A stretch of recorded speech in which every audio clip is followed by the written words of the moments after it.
నమస్కారం ఇది సంగతికి స్వాగతం మతాల అడ్డుగోడలు అడ్డంగా చీల్చి చలో భాయ్ అని ఐక్యత నింపిన ప్రత్యేక వంటకం అంతర్జాతీయ వేదికపై హైదరాబాద్ను సగర్వంగా నిలబెట్టిన చరిత్ర సొంతం అదే మన హైదరాబాదీ హలీం రంజాన్ మాసం మొదలవుతుందంటే చాలు టక్కున గుర్తొచ్చేది అందరి నోరూరించేది హలీం సందడే ఉపవాసాలుండే ముస్లింలకు ఇదో అద్భుతమైన రుచికరమైన విందు సాధారణ ప్రజల్లోనూ చిన్న పెద్ద తేడా లేకుండా ఈ రోజుల కోసం ఎదురు చూసే హలీం ప్రియులెందరో ఉన్న విశిష్టతలకు తోడు ప్రతిష్టాత్మక భౌగోళిక గుర్తింపు కోరి వరించింది ఈ రుచిని ప్రపంచానికి అందించడంలో దేశీయ సంస్థలు పోటీలు పడుతున్నాయి స్వదేశంలోనూ హలీంకు ఫిదా అయ్యేవారు పెరుగుతూనే ఉన్నారు శతాబ్దాల చరిత్ర మళ్లీ మళ్లీ తినాలి అనిపించే ఆకర్షణలు పోషకాహార విలువలు ఆ వైపు అడుగు వేయిస్తున్నాయి ఆహా ఏమి రుచి అనరా మైమరచి అనేలా చేస్తున్నాయి ఏడాది భాగ్యనగరం సహా గల్లీ గల్లీలో అదే సందడి నెలకొంది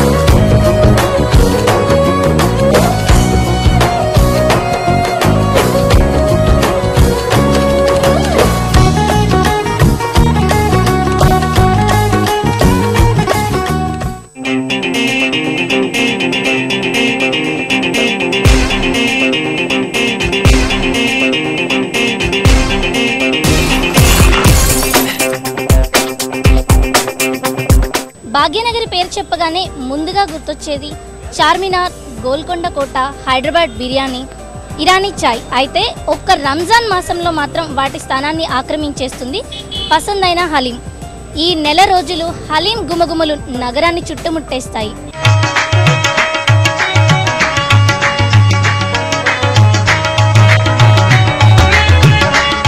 ప్రపంచవ్యాప్తంగా ఎన్నో చోట్ల హలీం తయారవుతున్నప్పటికీ మన హైదరాబాద్ హలీం మాత్రం ఎంతో ప్రత్యేకత. దీనికి ఉన్నటువంటి రుచి మరెక్కడా లభించదు అంటే అతిశయోక్తి కాదు.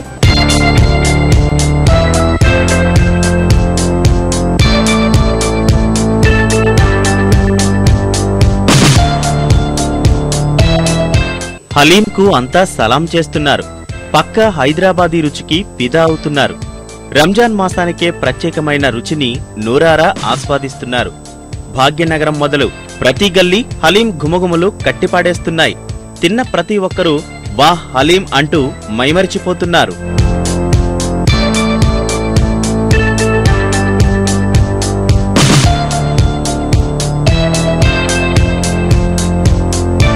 హలీం పుట్టినిల్లుగా చెప్పుకునే భాగ్యనగరంలో ఎక్కడ చూసినా గుమగుమలే చిన్న పెద్ద కులమత భేదం లేకుండా ఎంతో ఇష్టంగా ఆరగిస్తున్నారు విద్యుత్ దీపాల వెలుగుల్లో కాంతులీనుతున్న దుకాణాలు కొనుగోళ్లతో కళకళలాడుతున్నాయి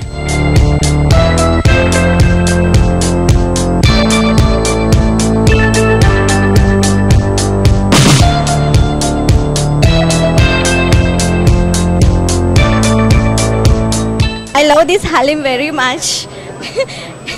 ప్రతి ఇయర్ నేను రంజాన్ మాసంలో ఇక్కడికి వస్తాను, హలీం తింటాను. It's very tasty. I like this. ప్రతి ఇయర్ హలీం తినడానికి ఇక్కడే వస్తాము, చాలా బాగుంటుంది. I love halim. My favorite. I love halim. I love halim. मैं अच्छी है. मैं हर रोज खाती हूँ. ప్రతి సంవత్సరం వచ్చి ఇక్కడ టేస్ట్ చేస్తూ ఉంటాం అన్నమాట. చాలా బాగుంటుంది. అది ఎందుకు ఇష్టం అంటే అంతే. నేను 10 years నుంచి తింటున్నామా. నేను మామూలుగానైతే నాన్ వెజ్ తినను. స్పెషల్గా రంజాన్లో హలీం గురించే తింటాను. సిటీలో ఎన్ని ఉన్నాయో అన్ని చోట్ల తినేస్తాను. ఈ రంజాన్ నెలలో హలీంకి సాటి లేదనే చెప్పాలి. ఒక్కసారి రుచి చూసిన వారు మళ్లీ రుచి చూడకుండా ఉండలేరు. హలీం లేని ఇఫ్తార్ విందు ఊహించలేం. అందుకే ఖర్చుకు వెనకాడరు. గంటల తరబడి వరుసలో నిల్చోవడాన్ని లెక్క చేయడం లేదు. మరికొందరైతే కుటుంబ సమేతంగా హలీంని ఆరగించేస్తున్నారు.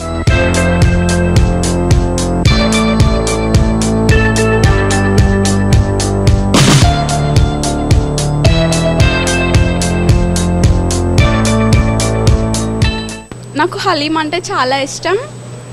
అది కూడా ఇక్కడ తినాలంటే ఇంకా చాలా ఇష్టం. రంజాన్ వచ్చినప్పుడల్లా కంపల్సరీ ఇక్కడికి వచ్చి తింటాను. So I love haleem. Haleem ఇక్కడ రంజాన్లో స్పెషల్ 41 days ఇది ఒక మాకు పెద్ద ఫెస్టివల్ లే కనిపిస్తుంది రంజాన్లో. ఈసీఎల్ నుంచి మేము ఇక్కడ చార్మినార్ హలీం తినడానికి వస్తాం, బాగుంటుంది అనేసి. చాలా బాగుంది బేట, చాలా బాగుంది. Yummy, so yummy, I just love it. Haleem చాలా ఇష్టం. లైక్ ఎవ్రీ 1 yearకి వస్తుంది కాబట్టి చాలా స్పెషల్ అకేషన్ అండ్ చాలా బాగా చేస్తారు. Everyone just love it. So అంత దూరం నుంచి వచ్చాం ఈసీఎల్ నుంచి జస్ట్ ఓన్లీ ఫర్ హలీం. అది కూడా నా కోసం 2 days నుంచి మా పేరెంట్స్ని అడుగుతుంటే నా కోసం పని పెట్టుకొని ఇంత ట్రాఫిక్లో మా నాన్న డ్రైవ్ చేసి తీసుకొచ్చారు. మొదట రంజాన్ మాసంలో ఉపవాసం ఉండే ముస్లింల కోసం తయారైంది హలీం. ఉదయం నుంచి ఉపవాసం ఉన్నవారికి హలీంలోని మాంసం, పప్పులు, డ్రై ఫ్రూట్స్, నెయ్యి శరీరానికి శక్తిని అందిస్తాయి. 12 గంటల పాటు హలీంను ఉడికించడం వల్ల త్వరగా జీర్ణమవుతుంది. దాని ప్రాశస్త్యం ఏంటో తెలుసుకుందాం రండి.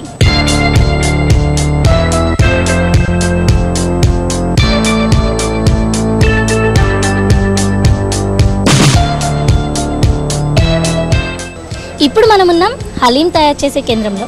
సాధారణంగా ఇంట్లోనో లేక చిన్న స్టవ్ మీద హలీం తయారు చేయడం చాలా కష్టంతో కూడుకున్న పని. అందుకే హలీం తయారు చేయడం కోసం ప్రత్యేకమైన నిర్మాణాలను ఏర్పాటు చేస్తారు.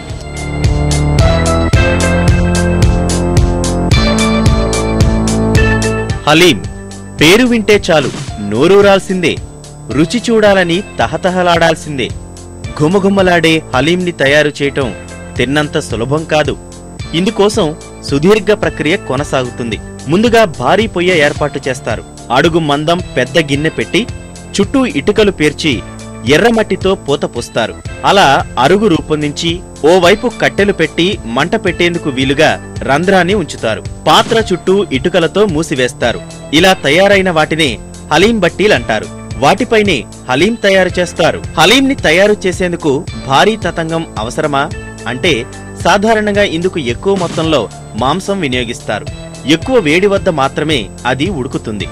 అంత వేడి తట్టుకోవడం సాధారణ పొయ్యలకు అసాధ్యం. అంతేకాక హలీం ఉడికేటప్పుడు దమ్ పెట్టాల్సి ఉంటుంది. అందుకు ఈ రకం పొయ్యలు మాత్రమే అనుకూలంగా ఉంటాయి. అందుకే ప్రత్యేకంగా రూపొందించిన బట్టీలనే హలీం తయారీకి వినియోగిస్తారు.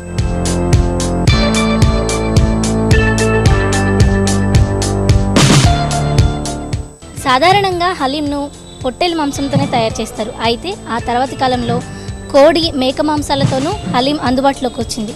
ఇక ఇటీవలి కాలంలో అయితే చేప, ఈములతో పాటు వెజిటేబుల్ హలీం కూడా అందుబాటులోకి వస్తుంది. దీన్ని ఎలా తయారు చేస్తారో మనకు చెప్పడానికి ఉన్నారు మొహమ్మద్ మొయినుద్దీన్ గారు. ఆయన్ని అడిగి తెలుసుకుందాం. సార్ నమస్తే అండి, చెప్పండి అసలు హలీంని మొట్టమొదటిగా ఎలా తయారు చేస్తారు? ఇది హైదరాబాద్ డిష్ హలీం. ఇది మటన్ వేస్తాం, ముందు నీళ్ళు వేస్తాం అందులో. దాని తర్వాత కూర కడుగుతారు అక్కడ మంచిగా, దాని రక్తం వెళ్ళిపోవాలి, తెల్లగా కావాలి అది. దాని తర్వాత తెచ్చి కుండలో వేస్తాం. దాని తర్వాత పచ్చిమిరపకాయలు వేస్తాం. పచ్చిమిరపకాయలు కూర 2 మంచిగా మెత్తగా ఉడకాలి. అక్కడ గోధుమ రవ్వ నానుతుంటుంది. ఈ 2 మెత్తగా అయిన తర్వాత ఆ రవ్వ తెచ్చి వేస్తాం. గోధుమ రవ్వ వేసి దీన్ని 3 మళ్ళా మంచిగా వేడిగా చేస్తుంటాం. దాని తర్వాత అది దమ్ముకు వస్తుంది. దమ్ముకు వచ్చిన తర్వాత అంటే ఇది దాల్చిన చెక్క, ఇది ఉప్పు, ఇది గులాబ్ కలి, ఈ తోకా మిరియాలు, ఈ నల్ల మిరియాలు, ఇవి లవంగలు, ఇది షాజీరా, యాలకాయ పౌడర్, ఇవన్నీ ఒక్క జాగా వేసి ఒక బుట్టి వేస్తాం. వేసిన తర్వాత దమ్ముకు వస్తుంది కదా, ఇది దాని మీదకి వెళ్ళి వేస్తాం. వేసిన తర్వాత రిఫైండ్ ఆయిల్ వేస్తాం, అసలు నెయ్యి వేస్తాం. వేసి దాన్ని ప్యాక్ చేస్తాం. అల్లం వెల్లిపాయ పేస్ట్ వేస్తాం. వేసి దాన్ని ప్యాక్ చేస్తాం. ప్యాక్ అంటే సంచులు పెడతారు కదా, అట్లా ప్యాక్ చేస్తాం. దాని తర్వాత 1 గంట దమ్ము కావాలి. అది దమ్ము అంటే ప్యాక్ చేసి 1 గంట అట్లనే పెడతాం. దాన్ని 1 గంట తర్వాత దాన్ని ఇప్పుతాం. ఇప్పినాక ఇట్లా గోట అవుతుంది.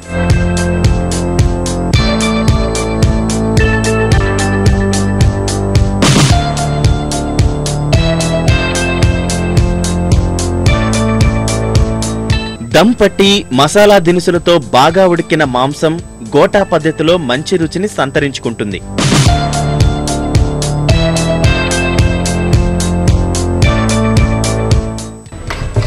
సుగంధ ద్రవ్యాలు, అలాగే మసాలా దినుసులు వేసి బాగా ఉడికించిన మాంసాహార పదార్థాన్ని తిరిగి మరో డేక్షాలకు మారుస్తారు.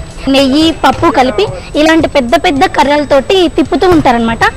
ఆ నెయ్యి పప్పు మొత్తం మాంసాహారంలో కలిసిపోయేలాగా చేస్తారు. ఈ విధానాన్ని గోటా అంటారు. ఈ గోటా పద్ధతి సుమారు 30 నుంచి 45 నిమిషాలు టైం తీసుకుంటుంది. ఇది ఎంత బాగా కలిపితే హలీంకి అంత మంచి రుచి వస్తుంది అనమాట.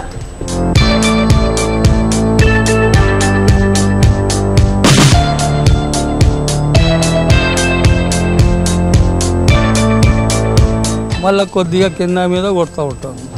దాని తర్వాత కంప్లీట్ అవుతుంది. దాని తర్వాత దాన్ని సాఫ్ చేస్తాం. ఏడుకెళ్ళి వెళ్తుంది, అది షోరూమ్కి పోతుంది.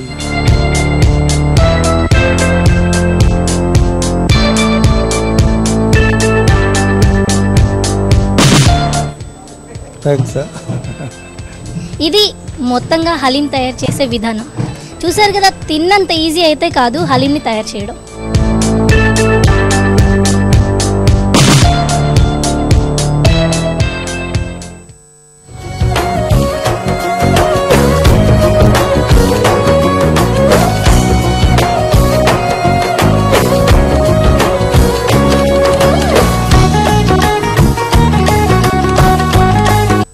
ప్రపంచ దేశాల్లోనే హైదరాబాదీ ఖ్యాతను ఇనుమడింపచేసిన హలీం ప్రస్థానం ఎక్కడ ఎప్పుడు ప్రారంభమైంది?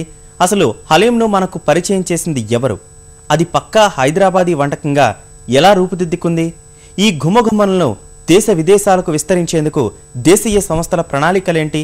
ఒకప్పుడు ముస్లింలు మాత్రమే తీసుకునే హలీం సర్వమత సమ్మేళనాన్ని చాటే వంటకంగా ఎలా రూపాంతరం చెందింది? శతాబ్దాల హలీం ప్రయాణంపై సమగ్ర వివరాలు ఇప్పుడు చూద్దాం.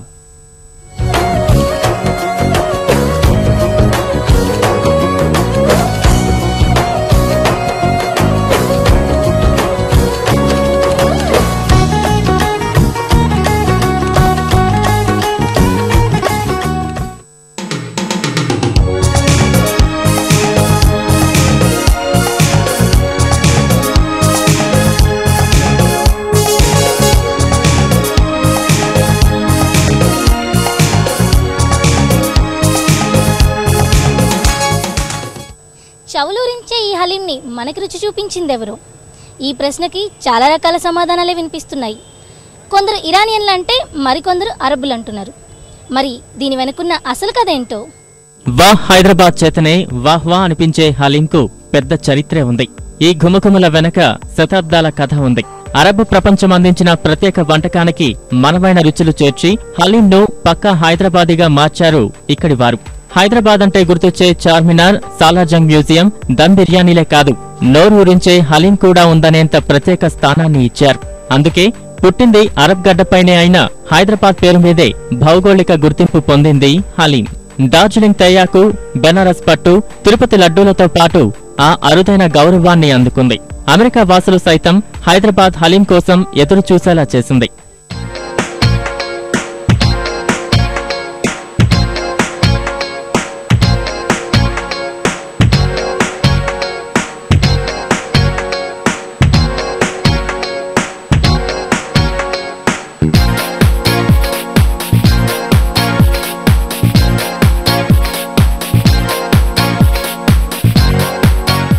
ప్రాంతాల బట్టి పేరు, తయారీ, రుచుల్లో కాస్త తేడా ఉండొచ్చు. కానీ హలీం మూలాలు అరేబియన్ ప్రాంతం నుంచే అనడానికి చారిత్రక ఆధారాలున్నాయి. మన దేశానికి 7వ శతాబ్దం నుంచే రాకపోకలు సాగించిన విదేశీయుల ద్వారా ఈ ప్రత్యేక వంటకం ఇక్కడకు అడుగుపెట్టింది. 10వ శతాబ్దం నుంచి హలీం తయారీ విధానం రాతపూర్వకంగా అందుబాటులోకి వచ్చిందని చెబుతారు. ప్రాచుర్యంలోకి వచ్చింది మాత్రం మొఘలాయుల కాలం నుంచే. అప్పట్లో విదేశీ యాత్రికుల ద్వారా ఇరాన్, ఆఫ్ఘనిస్తాన్ల మీదుగా హలీం భారత్లోకి అడుగుపెట్టిందంటారు. నిజాంల వద్ద పనిచేసిన అరబ్బీ సైనికులు, యాత్రికుల ద్వారా హలీం హైదరాబాద్ చరిత్ర, సంస్కృతిలో భాగంగా మారిందంటారు. శతాబ్దాల నుంచి చార్మినార్ సహా నగరం నలుమూలల రంజాన్ నెలంతా హలీం సందడి మొదలైంది అలానే.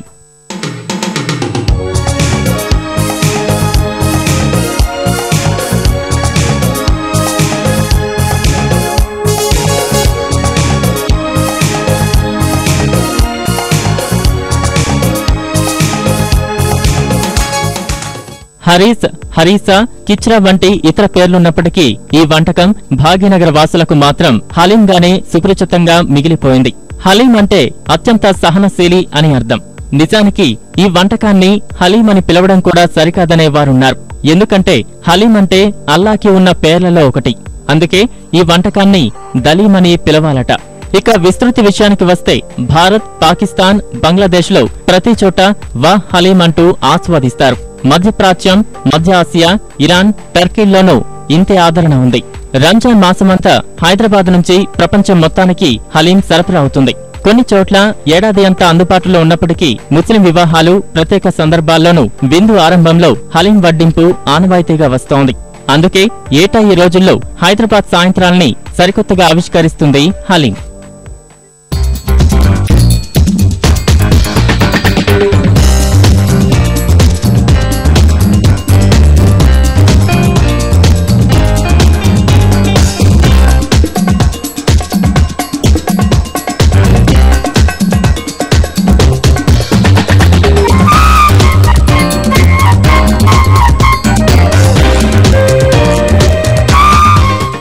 పరిచయం చేసింది ఎవరైతేనే దానిని సొంతం చేసుకుంది మన హైదరాబాద్. తనకు తానే సాటి అని నిరూపించుకున్న ఈ హైదరాబాద్ హలీం జియోగ్రాఫికల్ ఐడెంటిఫికేషన్ ట్యాగ్ని సైతం సొంతం చేసుకుంది.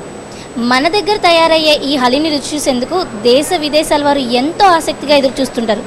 హైదరాబాదీ హలీంకు ప్రపంచ దేశాలే సలాం చేస్తున్నాయి. Malaysia, Singapore, Saudi Arabia, America haleem కోసం ఎదురుచూస్తుంటాయి. హైదరాబాద్లోనే సుమారు 6,000 చోట్ల అమ్మకాలు జరగడం ఈ రుచికి ఉన్న ఆదరణకు నిదర్శనం. వందల కోట్ల రూపాయల వ్యాపారమే కాక వేల మందికి ఉపాధి అందిస్తోంది హలీం. ప్రముఖ హోటళ్ల నుంచి గల్లీ స్థాయి విక్రయ కేంద్రాల వరకు అమ్మకాలు కొనసాగుతున్నాయి. पिस्ता हाउस में जो भी बच्चे जैसा काम करते हैं तो उसमें लॉ के स्टूडेंट्स हैं, इंजीनियर्स हैं, ग्रेजुएट्स हैं. तो यूएस में आप देखिए, यूएस के अंदर जो बच्चे पढ़ते हुए, स्टडी करते हुए वर्क करते हैं, तो काम करना अच्छी बात है. घर में बेकार बैठना या चोरी करना वो गलत है. तो हम हमारे जो इंडिया में एक बुरा समझते हैं इसको कि वो होटल में काम कर रहे हैं या कोई काम कर रहे हैं.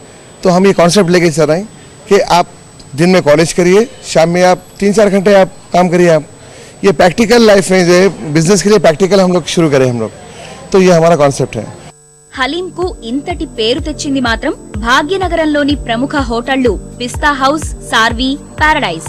పాత బస్తీ శాలిబండలో 1997లో ప్రారంభమైన పిస్తా హౌస్ అనతి కాలంలోనే దేశ విదేశాలకు విస్తరించింది. ఐఎస్ఐ గుర్తింపుతో పాటు జాతీయ, అంతర్జాతీయ స్థాయిలో 514 అవార్డులు గెలుచుకుంది. రోజూ హైదరాబాద్ సహా దేశంలోని వివిధ నగరాల్లో 400కు పైగా కేంద్రాలకు హలీం సరఫరా చేస్తుంది. అమెరికాలోని డల్లాస్, కాలిఫోర్నియా, న్యూజెర్సీ తదితర ప్రాంతాల్లో పిస్తాకు 7 శాఖలున్నాయి. ఈ విక్రయాలు ప్రపంచవ్యాప్తం చేసేందుకు 2020 లక్ష్యంగా నిర్దేశించుకుని అడుగులు వేస్తున్నారు పిస్తా హౌస్ నిర్వాహకులు. एवरी बिजनेस में ईमानदारी होना चाहिए, ऑनेस्टी. तो हम लोग जो है totally going on only honesty. और हमारा जो प्लान है, हमारा जो ड्रीम है, हम ये चाह रहे हैं पिस्ता हाउस कि इंडिया से बाहर लेकर जाएं. आप देखिए इंडिया में जितने भी ब्रांड्स है, पूरे बाहर के ब्रांड्स इंडिया में है. इंडिया का कोई भी ब्रांड फूड का वहाँ बाहर नहीं है, इंडिया से बाहर कोई भी नहीं है. और पिस्ता हाउस नॉन वेजिटेरियन का पहला ब्रांड है जो यूएस में और यूएई में दूसरे कंट्रीज में जा रहा है. और हमारा टारगेट है 2020 में वर्ल्ड में कम से कम हम जो है 200 पिस्ता हाउस लगाएंगे. హైదరాబాదీ బిర్యానీ అంటే పారడైజ్ కు ఎంత పేరుందో హలీం కు అంతే ఆదరణ ఉంది. మాంసం, గోధుమలు, నెయ్యి, దినుసులు హైదరాబాదీవే ఉపయోగించడం ఇక్కడి ప్రత్యేకత. 60 ఏళ్ల క్రితం ప్రారంభమైన పారడైజ్ 28 ఏళ్ల నుంచి హలీంను రుచి చూపిస్తోంది.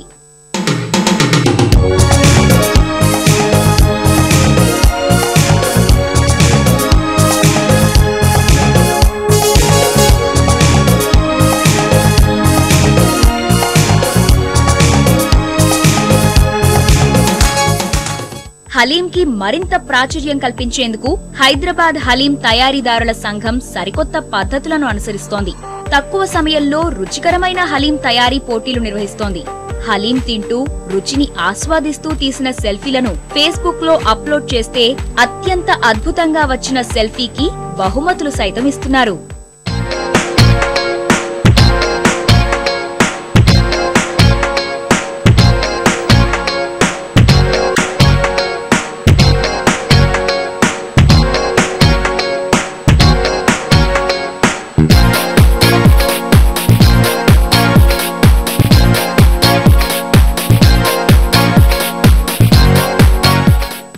భారతీయ అరబ్బు రుచుల సమ్మేళనంతో రూపొందే హలీంకు ఆదరణ ఏటికేడు పెరిగిపోతోంది. నిజాం నవాబుల అభిరుచుల్లో ఎంతో సగర్వంగా నిలిచిన హలీం మదీనా హోటల్ చొరవతో సాధారణ ప్రజల చెంతకు చేరింది. అందరి చేత ఆహా అనిపించుకుంటోంది.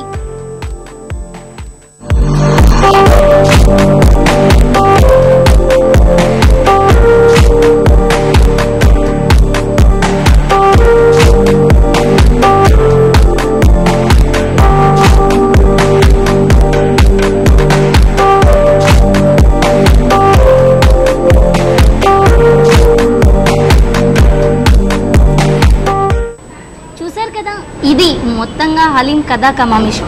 ఏం టేస్ట్ అండి బాబు. అందుకనే అంటారు హలీం ఒక్కసారి తింటే చాలు మనసు ఆ వైపే లాగుతుందని. హలీం తిన్నవారు ఎవరైనా సరే దానికి సలాం అనాల్సిందే, గులాం కావాల్సిందని. ఇంకెందుకు ఆలస్యం, మరి మీరు ఈ హలీం రుచి చూసేయండి. కెమెరామెన్ మల్లికార్జున్తో రమ్య, ఈటీవీ న్యూస్, హైదరాబాద్.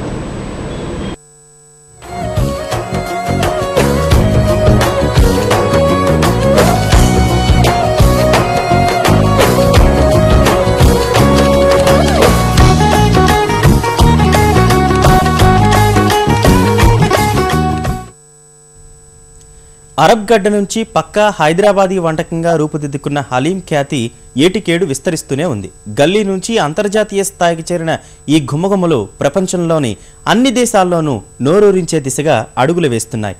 పోషక పదార్థాలతో కూడిన ఈ వంటకాన్ని తినేవారి సంఖ్య ఎప్పటికప్పుడు పెరుగుతూనే ఉంది. రానున్న రోజుల్లో మరెంతమందిని తన వైపుకు తిప్పుకుంటుందో చూడాలి. మరిన్ని విభిన్న అంశాలతో మరి ఇది సంగతిలోకి వద్దాం. నమస్కారం.